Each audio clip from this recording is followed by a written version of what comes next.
Question solution analysis unit 2 chapter 5 relative motion. Unit 2 कैनेमैटिक्स है, chapter 6 relative motion है। JEE main 2023 में 2 question पूछे गए रिलेटिव मोशन से। तो अभी हम लोग इसी क्वेश्चन और सॉल्यूशन का डिस्कशन करने जा रहे हैं। तो पहले हम लोग देखते हैं इस चैप्टर में कौन कौन से टॉपिक्स हैं और सब टॉपिक्स हैं। इन शॉर्ट में इसे देखते हैं, अब फिर हम लोग सवाल बनाएंगे। आइए देखिए, तो यहाँ पे हम लोग देखते हैं unit 2 chapter 6, unit 2 chapter 6, unit 2 chapter 6 और ये टॉपिक है 1, 2, 3। तो देखा जाए ये तीनों टॉपिक्स क्या है, तो यहाँ 3 टॉपिक्स आते हैं इंपॉर्टेंट टॉपिक। पहला हम लोग रिलेटिव मोशन का बेसिक देखते हैं, फिर रिलेटिव मोशन इन 2D जिसमें व्हीकल का मोशन आता है, रिलेटिव एक दूसरे के अगल बगल से सेम डायरेक्शन में या अपोजिट डायरेक्शन में क्रॉस करता हो तो कैनेमैटिक्स का जो इक्वेशन बनेगा। और रिलेटिव मोशन इन 2 डायमेंशन में रेन और मैन का केस बहुत कॉमन होता है। और रिवर एंड बोट कहिए, मैन कहिए, स्विमर कहिए, तो इस तरह का ये 3 इंपॉर्टेंट टॉपिक्स हैं। हम लोग फार्मूला को देखेंगे सवाल के साथ, चूंकि स्टेप 1 जब हम लोग बनाते हैं उसमें तो फार्मूला ही देते हैं। आइए 2 क्वेश्चन, एक क्वेश्चन दोनों से था, एक रिलेटिव मोशन 1D से और रिलेटिव मोशन 2D से। 2D में रिवर और स्विमर इस केस का था। तो आइए तो हम लोग देखते हैं पहला सवाल, फर्स्ट क्वेश्चन।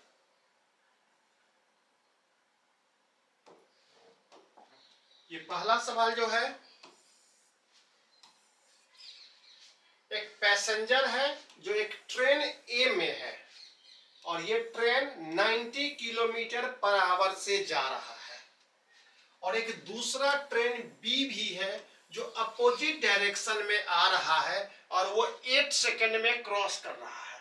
मतलब ट्रेन ए में जो आदमी बैठा हुआ है वो 8 सेकंड में देख रहा है जो अपोजिट डायरेक्शन से जो ट्रेन आ रही है वो क्रॉस कर जा रही है। और वो जो बी ट्रेन है उसका स्पीड 54 किलोमीटर पर आवर। ए ट्रेन जिसमें वो बैठा है पैसेंजर वो 90 किलोमीटर पर आवर और सामने से बी एक ट्रेन है 54 किलोमीटर पर आवर। तो आपको बताना है बी का लेंथ क्या है, ट्रेन बी का लेंथ क्या है। अब इस चीज को हम लोग डू फिजिक्स नो फिजिक्स में देखते हैं क्या है। ट्रेन ए जा रही है 90 किलोमीटर पर आवर से, 90 किलोमीटर पर आवर मीटर पर सेकंड में तोड़ेंगे, 5 से मल्टीप्लाई करते हैं, 18 5 या 25 यहाँ आ गया। ये पैसेंजर को पहले ट्रेन इस अवस्था में दिखाई पड़ती है, मतलब उसका इंजन उसके बगल में आया, उस समय टाइम 0 था, और जब ये क्रॉस कर जाएगा, जब लास्ट बॉगी आएगा तो इसे ही हम कहेंगे ट्रेन को क्रॉस कर जाना। ए ने देखा जो इंजन आया, फिर ट्रेन निकल गई, उसका लास्ट बॉगी आया। चलिए, तो ये टाइम कितना लगा, 8 सेकेंड। 8 सेकेंड में ट्रेन क्रॉस कर गई इस आदमी के सामने से। और इस ट्रेन का स्पीड क्या है, 54 किलोमीटर पर आवर, 5/18 से तो 15, 5/18 3, 15 मीटर पर सेकेंड से ट्रेन जा रही थी। ए ट्रेन 25 मीटर पर सेकेंड से बी ट्रेन। तो हमें बताना है इस ट्रेन का लेंथ क्या था, ये ट्रेन का लेंथ क्या था। गौर कीजिए, डू फिजिक्स नो फिजिक्स में हम लोग यही गौर करते हैं जो सवाल को फिगर के द्वारा हम लोग देखते हैं। आइए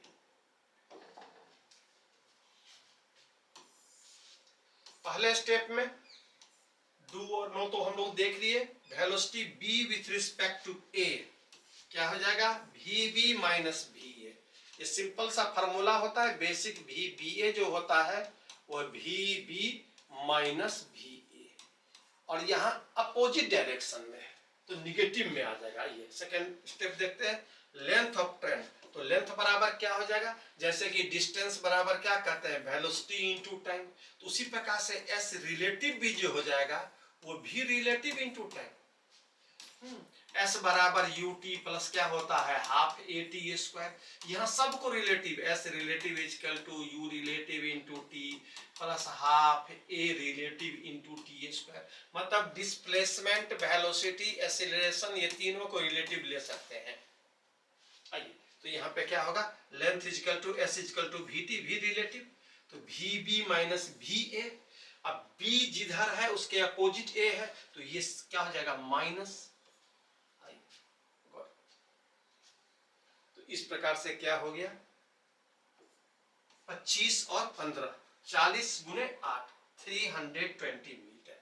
इस ट्रेन का लंबाई कितना है 320 मीटर की ट्रेन थी जो क्रॉस की। तो ये हम लोग लेंथ निकाल लिए ट्रेन का रिलेटिव मोशन से। आइए सेकेंड क्वेश्चन और लास्ट क्वेश्चन, ये 2 डायमेंशन का है, रिवर और स्विमर। रिवर और स्विमर देखा जाए क्वेश्चन क्या कह रहा है। Second question, speed of swimmer जो है 8 किलोमीटर पर आवर है।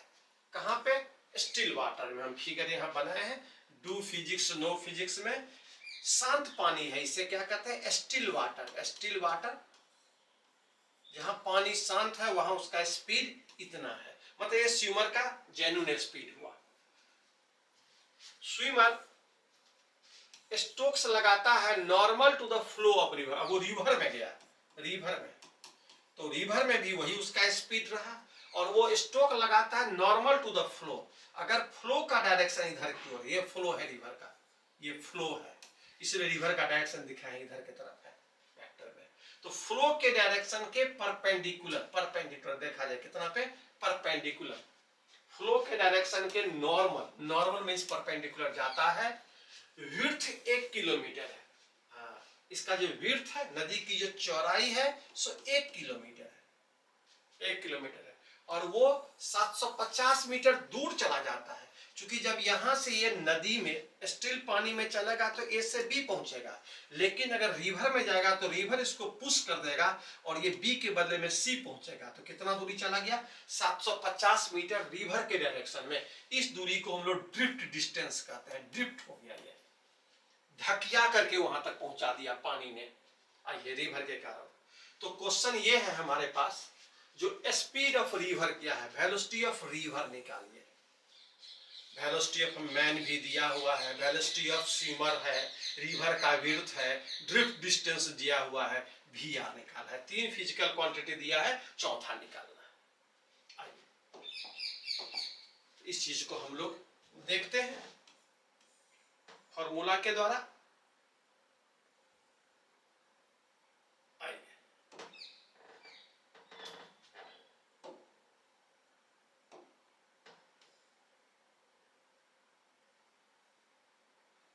पहले हम लोग फॉर्मूलाज को ही देख लेते हैं अच्छे से। आइए स्टेप 1 में हम लोग फॉर्मूला देखते हैं।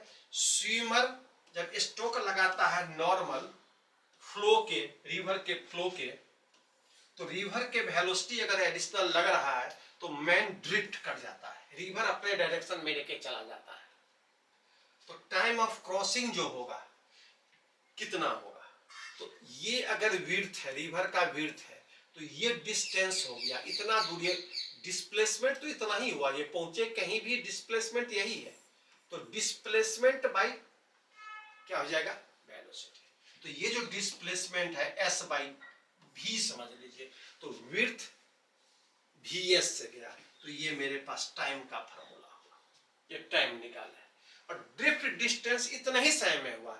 एक्चुअली हम लोग यहाँ लिखे हैं जो टाइम, चूंकि ये ए से चला, ये यहाँ पहुंच गया, इस रास्ते ये गया।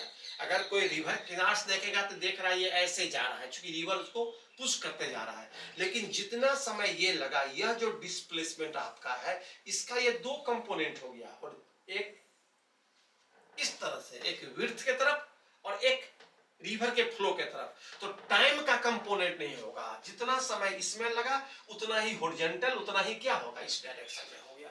सेम टू सेम हम लोग टाइम लेते हैं।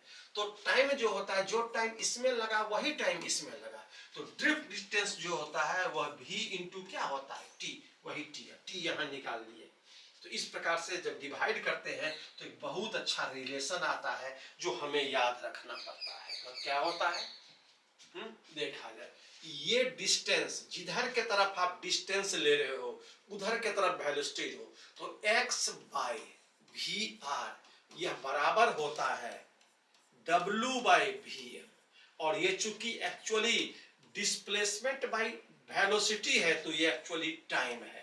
तो ये t दोनों बराबर है, तो समझ लीजिए t जो हो गया t के बराबर है, तो t का यही इक्वेशन है। तो ये फार्मूला बनता है और इस फार्मूला से डायरेक्ट हम लोग क्या कर सकते हैं, आंसर निकाल सकते हैं। तो क्या होगा, v रिवर निकालना है। तो आप आसानी से देख सकते हैं, ये आपके पास 4 है, विड्थ दिया हुआ है, ये दिया हुआ है। चलिए सॉल्यूशन ही देख लेते हैं। आइए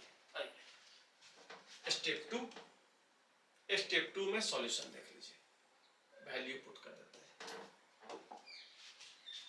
वी रिवर जो निकालना है, सो x जो है डिस्टेंस 750 मीटर था, तो किलोमीटर में इसके उसको तोड़ दिए, और ये मेरे पास क्या आ गया, 1 किलोमीटर विड्थ था, अब 4 किलोमीटर पर आवर, तो कितना आ गया, 3 किलोमीटर पर आवर। रिवर का स्पीड 3 किलोमीटर पर आवर हुआ। तो इस प्रकार से हम लोग ये 2 डायमेंशन का ये रिवर और बोट का ये सवाल था। तो ये दूसरा सवाल भी देखे तो टोटल देखा जाए,